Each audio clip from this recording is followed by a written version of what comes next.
There we go. So we've got our quadratic formula. We figured out A, B, and C from the quadratic equation. And again, we move all the terms to one side. So we have all the terms on that one side, and the 0 on the other side. So there's our B.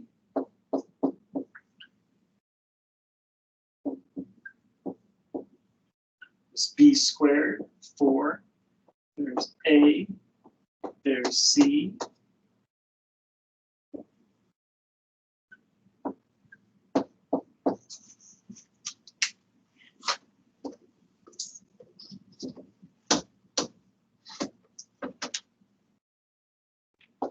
So negative and negative is positive. This will be positive 4. Negative times negative is positive. And then we have a negative and negative, a positive again. And we have 4 times 4 times 1, which is 16. Divided by 2. 2 plus or minus square root 20 divided by 2.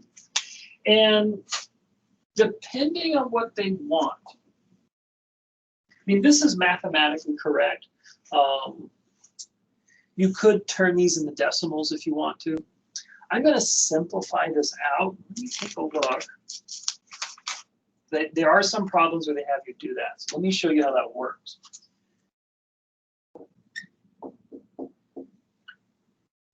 This is 4 times 5. Now, I can break this down even farther. And I'm breaking down what's inside the square root. Now, because this is a square root, every time I find a pair of the same number, and this only works when things are multiplied together, I find a pair of the same number,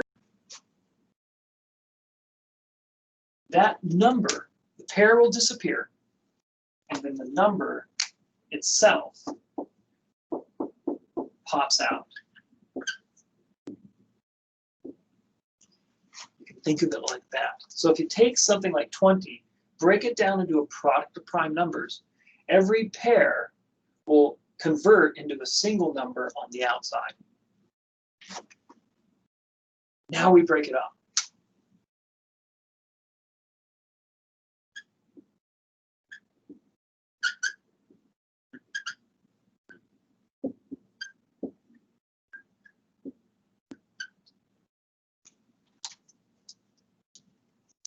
So what we can do is factor out a 2.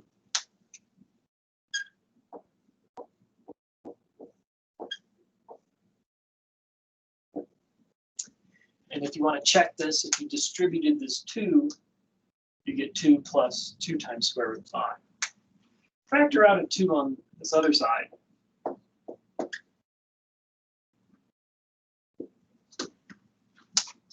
And then these 2's will cancel.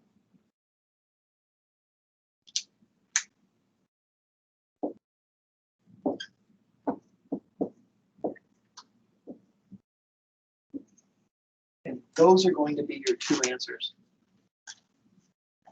So questions about that?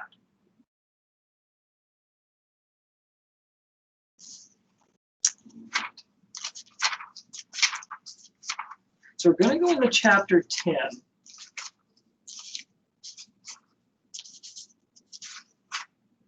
So for this section, I want to go over how to graph. I'm going to graph a function.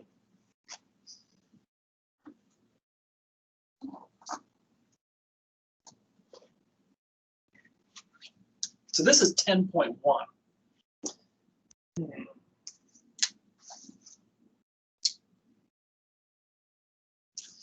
Let's say we have this.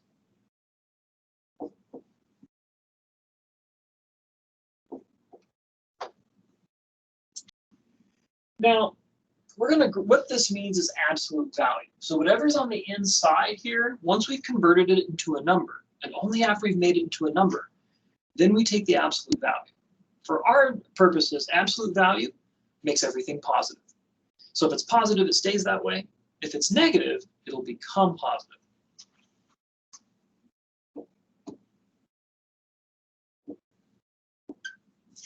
So let's say we use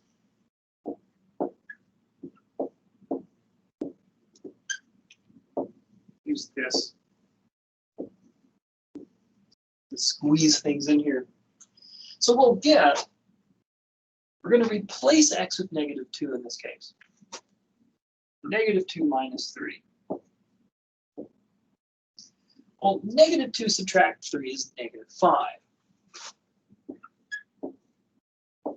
It's the absolute value of -5. Again, everything becomes positive. It's 5.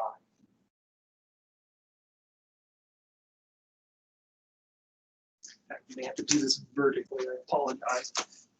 It's a little tricky doing it horizontally.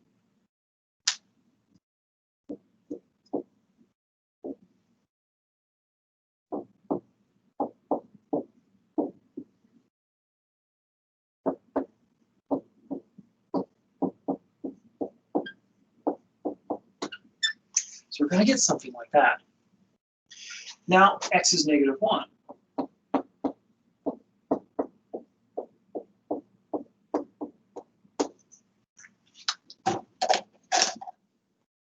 And we continue on.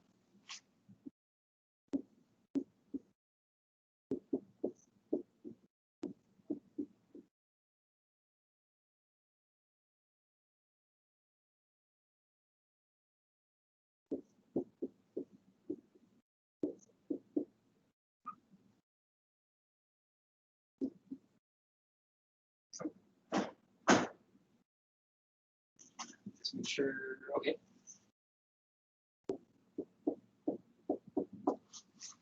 So we're going to get something like this.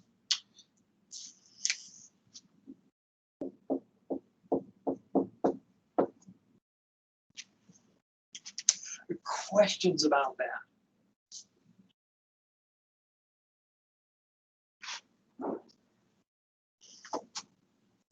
I'm just going to write these up at the top.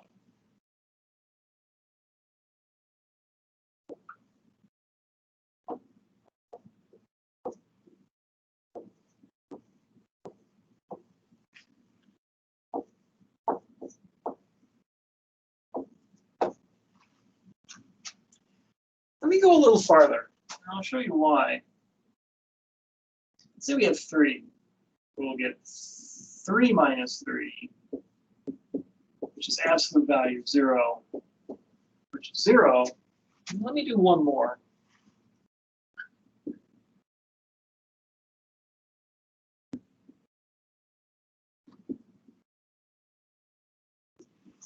And I'll do yeah.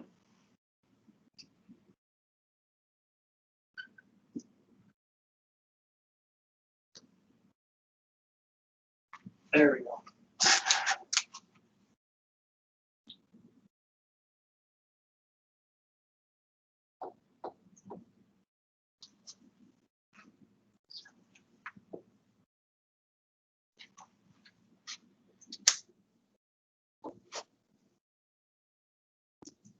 So sometimes doing just -2 to 2 might not be enough. If you're handy with your calculator, it's not a bad idea to go like -10 to 10 or something like that, just to make sure. Again, I apologize, I'm going kind of fast because of the time. If you have any questions, let me know.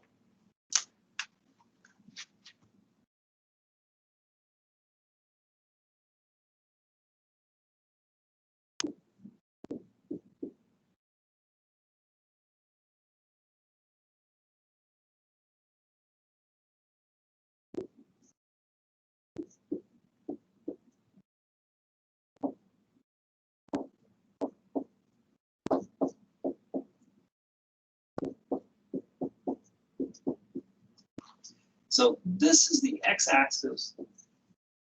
That's going to be the y-axis.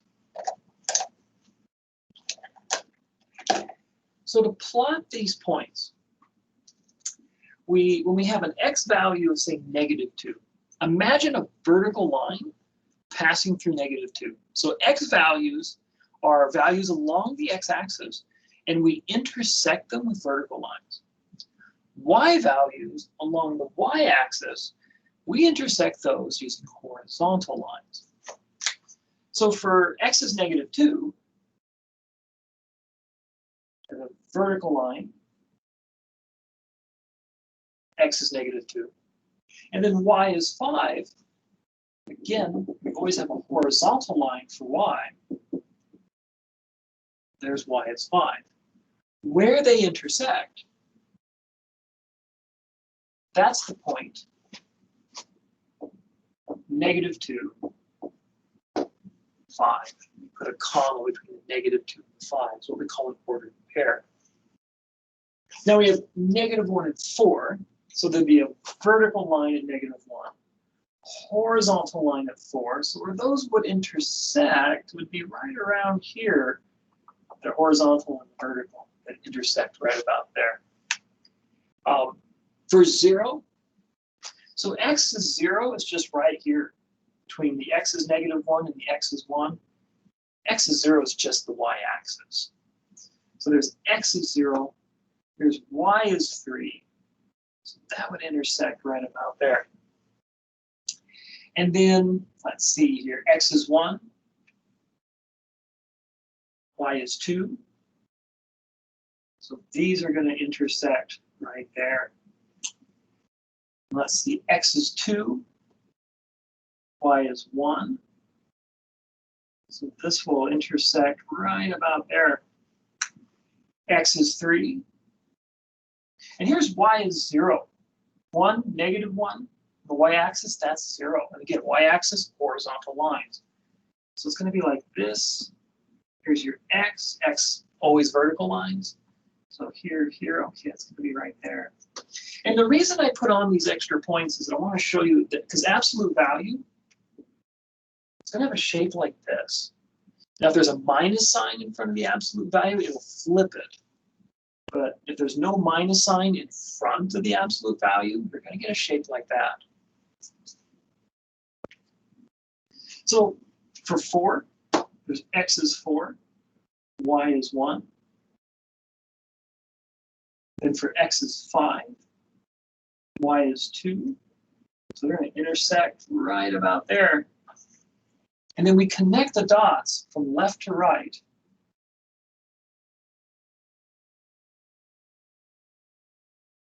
And for this selection of x values, this is what we get for y equals absolute value of x minus 3. So questions about that? Again, I went a little fast there. If you want me to do another problem, let me know.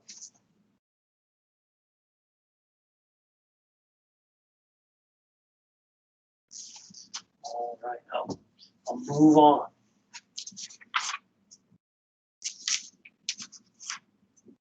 So the next one are what we call linear functions.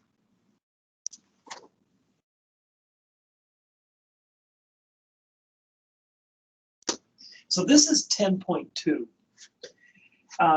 Linear functions are usually of this form. I'll use a blue pen because it's got some ink in it. It's y equals mx plus b. Where there's a slope. And what's called a y-intercept. Now the slope is what's rise over run. And then the y-intercept is where the line crosses the y-axis. Unfortunately, it doesn't give us any information about the x-intercept. But we do get the slope, we do get the y-intercept.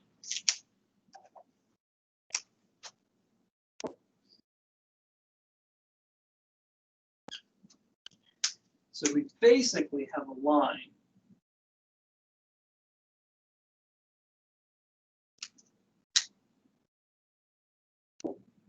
this would be B.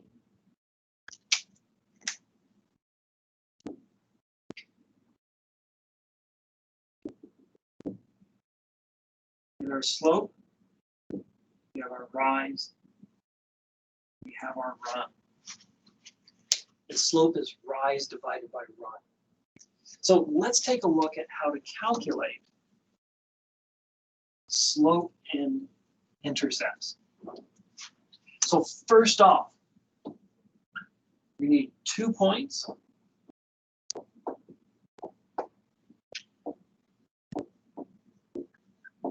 to graph a line. Now, oftentimes what will happen is you'll be given 1 point, you have to figure out the second one. But let me do this doing intercepts. So to find an x-intercept,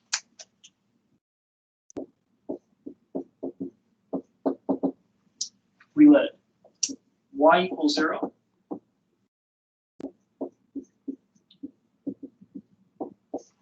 Solve for x. For a y-intercept,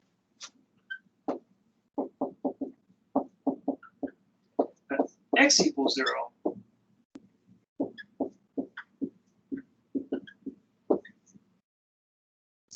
We solve for y. So, for example,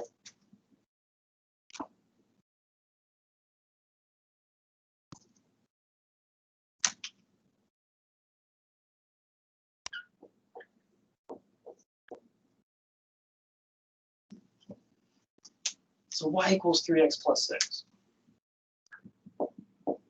X-intercept. We let y equal 0. We get 0 equals 3x plus 6. So now we solve for x.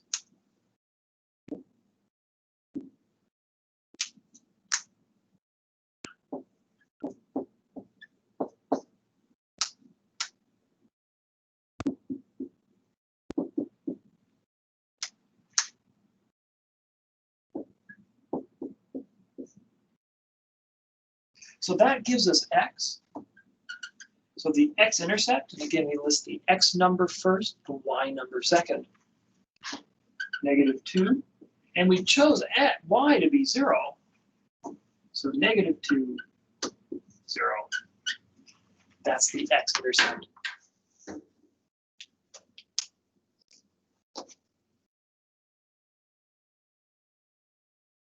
For the y-intercept,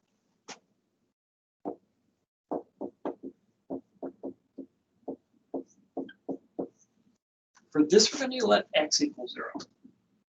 So we've got one of the values already.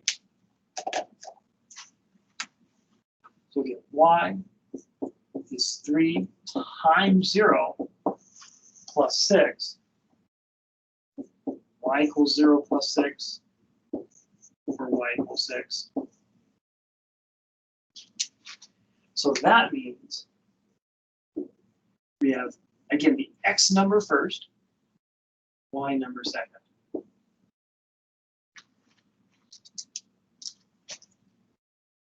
So to graph this, again, you only need 2 points to graph a line.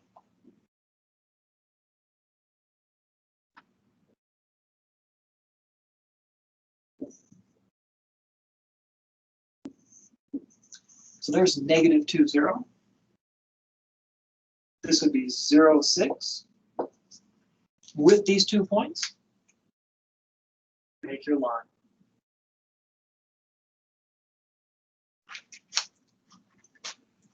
Questions about that?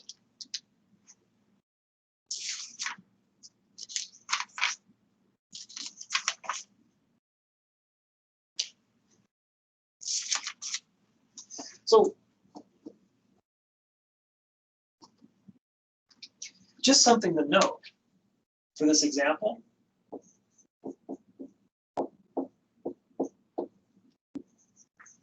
This is the y-intercept, and so sure enough, we found the y-intercept to be 0, 6. So oftentimes, if you have, well, oftentimes, always, if you have your line in this form, you have the y-intercept. You just now have to solve for the x-intercept, and then you can plot your line.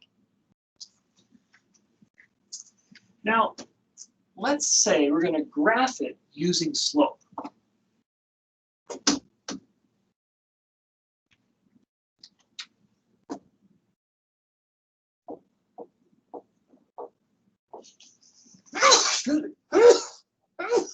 Pardon me. Bless you, sir. Thank you.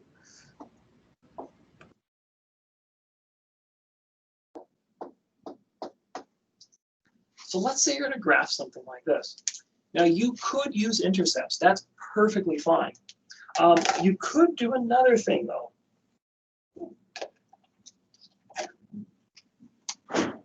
We have a y-intercept.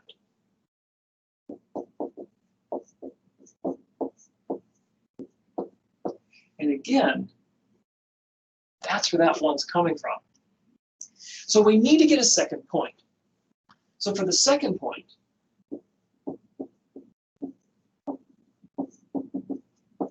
and there's two ways you can come up with it. First, we've got to take the slope though.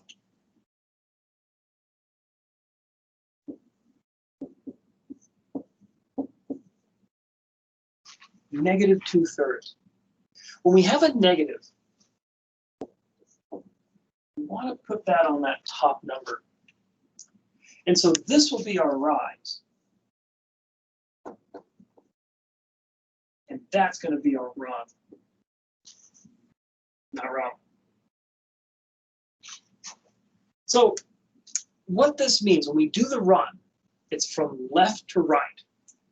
When you have a rise that's positive, you rise up. When you have a rise that's negative, you drop down. So it's really a fall. Now, what we can do is on our graph,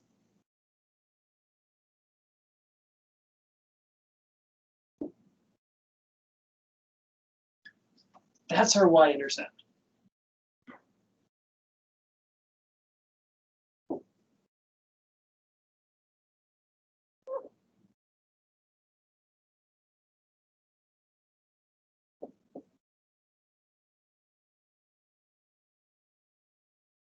So to graph this, we need to generate one more point.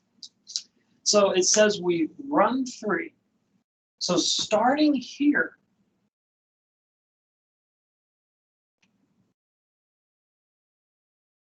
we'll run 3. And then our rise, or because it's negative, it's a fall.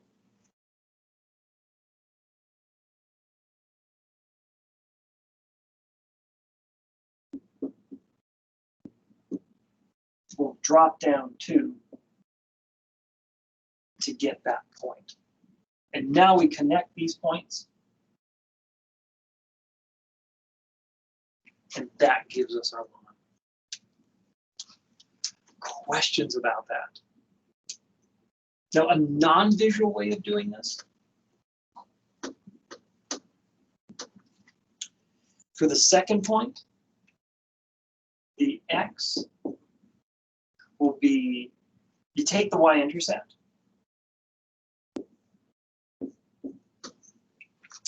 and let's call this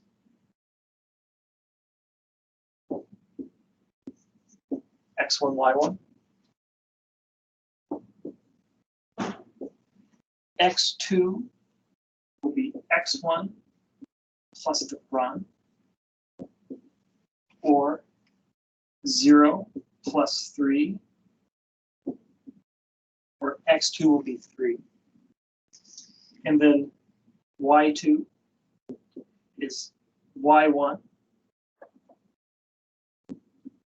plus the rise,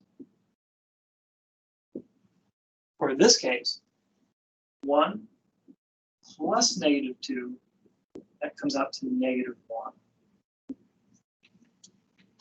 And so x2 and y2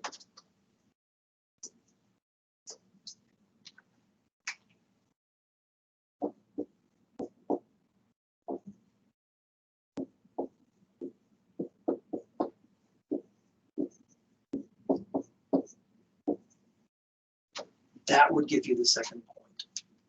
So you could do it that way also.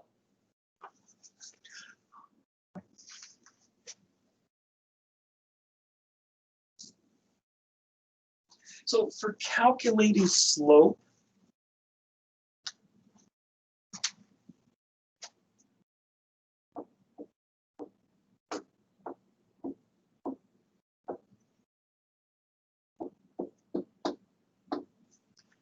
let's say we want to find the slope between these 2 points. So the slope formula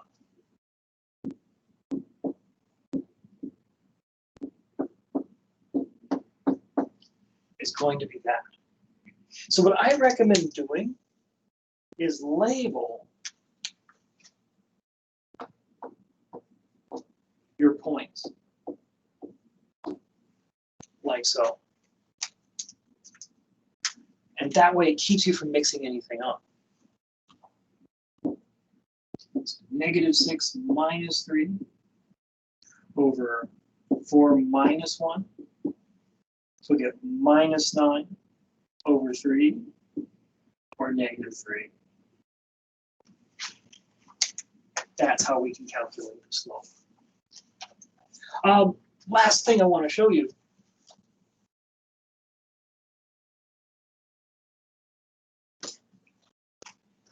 For this section, or for the lines, I'll have to skip the story problems, but I will go over the formula that we use. So the point slope formula.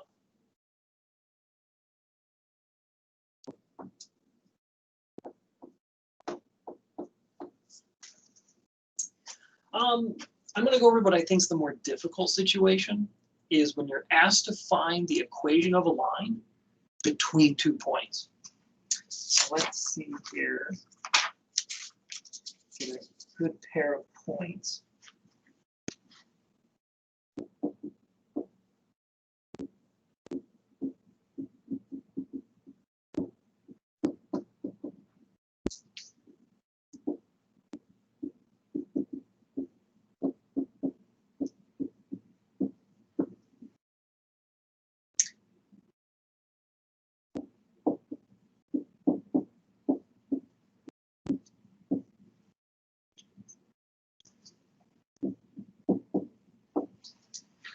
I want to find the equation passing through these points. Now, the thing is, we have a point we can work with. We can make this one x1, y1. We could make this one x1, y1 if we want to. What we're missing is the slope. But what we can do is use the slope formula to come up with the slope on our own.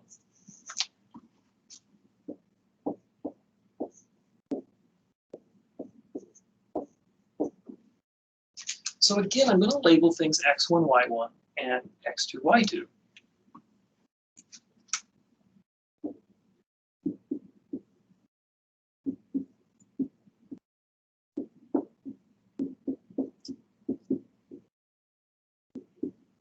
So we'll do this.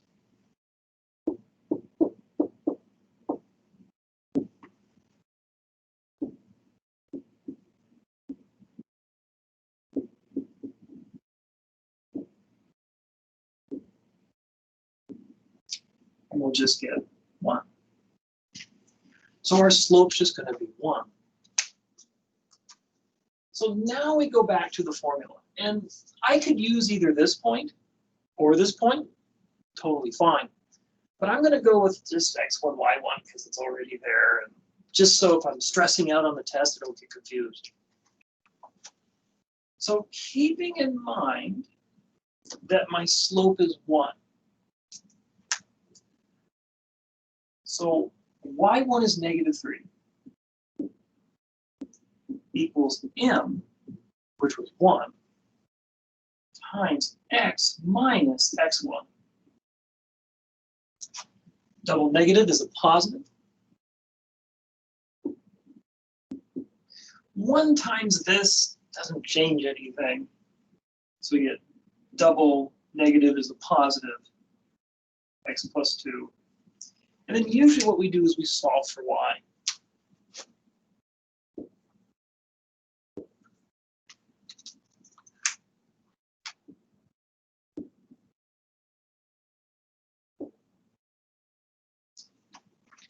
And that's going to be our answer.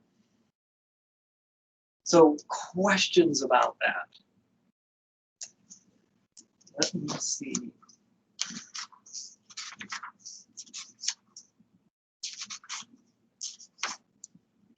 So that leaves you with the exponential functions. And let's see here, let's pick a couple questions from that. So here's something, and maybe we can use this to augment what we've talked about in this section.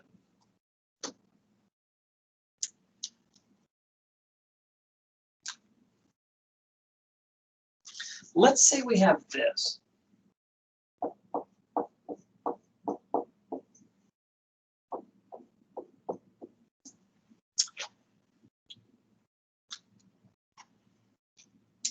So if I want to find h of -2, what this means is I'm going to replace x with -2. So I've got a minus here. This x will disappear, -2 will take its place with its own negative. That -2 has its own negative, so we're going to get two negatives here. So negative and negative is positive. We're going to get that. Now, when we're dealing with exponents, we want to simplify what's here first. So we're going to get e to the 5th. And if I take a calculator, I want to give a decimal answer. We'll look for e on my calculator, which is about 2.71. And I'll raise that to the power of 5. So let's see here. Where did my e go? There it is.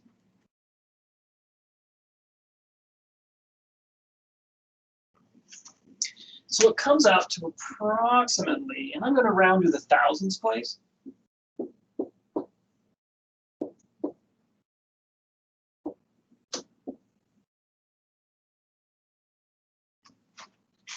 About 148.413.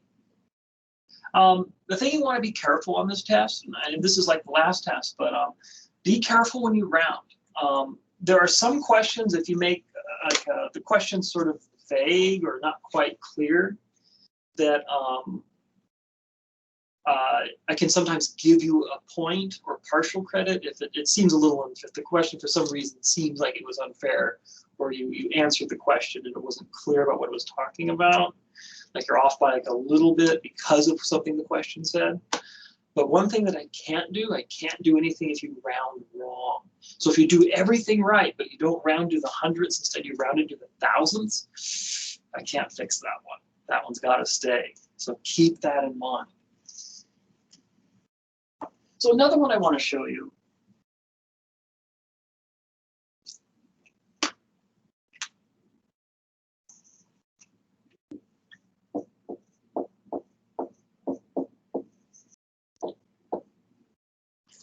Take a look at this one.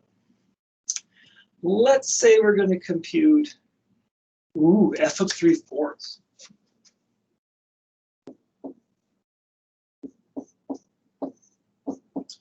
So that means we're going to replace x with 3/4. So x is no longer squared. 3/4 is squared. Now 3/4 squared.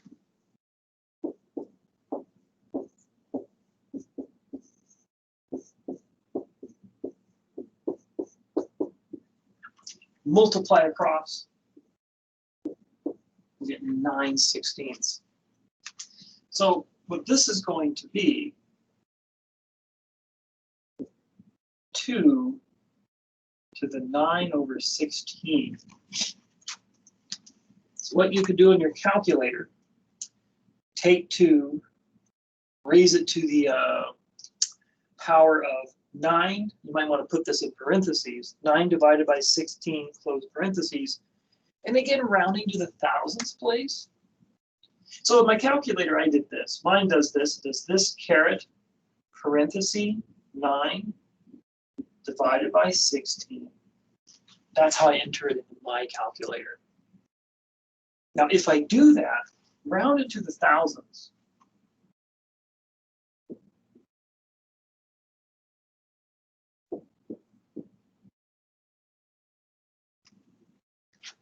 1.477. And that's going to be my answer. So questions about that? We're about out of time.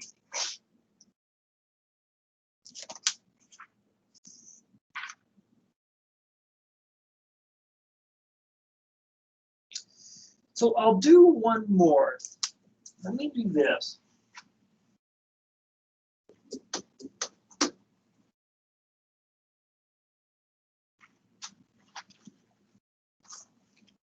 So when you graph some of these, let's say we have this.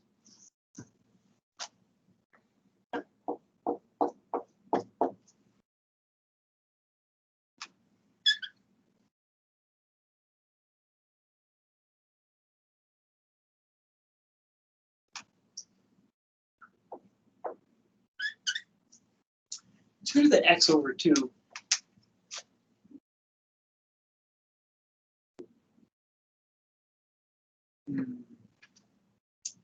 So what this is going to mean is, let's choose x, let's go -1, 0, 1, and then we'll have 2 to the x over 2. So 2 to the -1 over 2. This is 2 to the -1/2. We could simplify this by hand, but you saw all the tricks we did with the rules. It got kind of unwieldy. So here's another way. 2, and then as an exponent,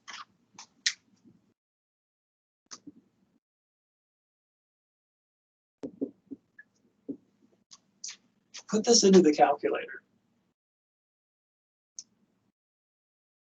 And then rounding,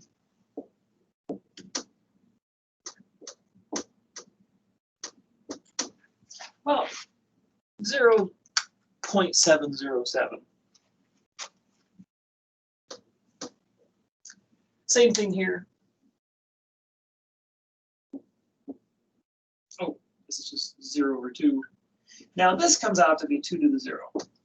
0 divided by any number is 0. Now you can't divide 0 into a number. Like if this was 2 and then 0, that would be undefined. But as long as 0 is on top, you're okay. Anything to the 0 power, and you can put this in your calculator, it'll tell you the same thing. It's going to be 1. And then finally, 2 to the 1 over 2, this is going to be an approximation. This is actually the square root of 2. But you can go to exponent 1/2. That's totally fine. And it's approximately 1.414.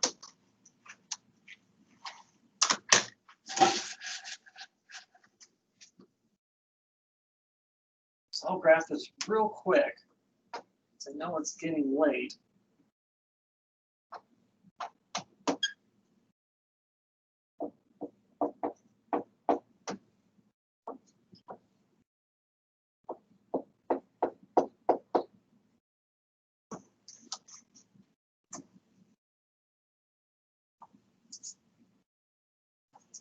So if we graph this, we kind of eyeball it.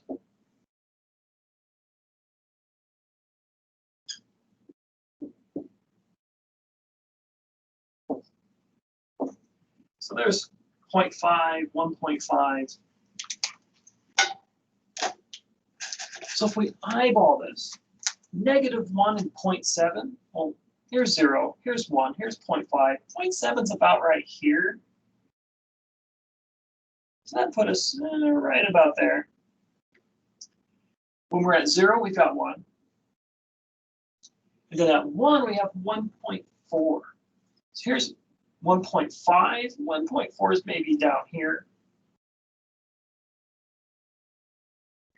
And these have kind of just a slight bend in them. And that's going to be your answer. If you want to generate more points, like x is 2, x is 3, to really show that it's climbing up, that's not a bad idea either. So that's it. We're out of time. I'll stop the recording.